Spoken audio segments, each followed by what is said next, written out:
When you're playing a shooter, the controls are everything.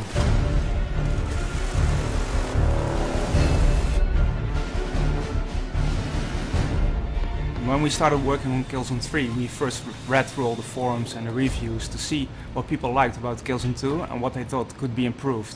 The controls of Killzone 2 were a point that really divided the fans. Some of them really liked the heavy feel of the weapon, it made it unique and made a difference, but others felt it made the game too inaccurate and also a little bit sluggish. The way that your gun moves, the way that your head bobs around, the way that your body shudders when you're sprinting, it's those animations that give the sense of weight and immersion to the game. And we decided that whatever kind of changes we're going to make to the controls, we're not going to change that feeling of immersion. That became a challenging design task, not only keeping the heavy feel of the game, but also making it much more responsive. And I think in Killzone 3 we actually achieved exactly the right balance. What we did was take a really good look at the dead zones and the control scheme and fine-tune it to hell, basically. We came up with a system that we call brutal melee.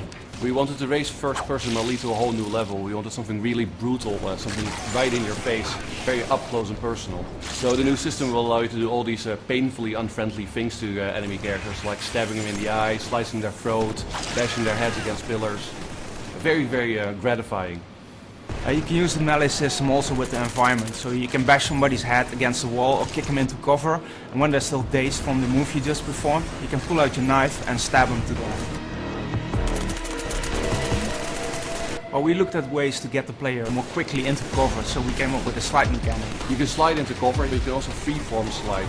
So in some cases, if the tactic is right, you can slide underneath enemy fire, turn around, and shoot them in the side or shoot them in the back.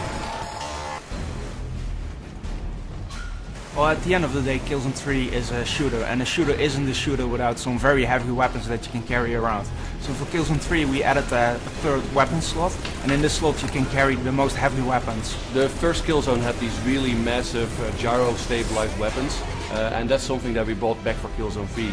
So now we're giving the player a giant minigun that he can carry around, as well as the Wasp rocket launcher, which is a multi-rocket anti-vehicle weapon. What I'm most proud of for Killzone 3 is how all these new mechanics come together and work together really well.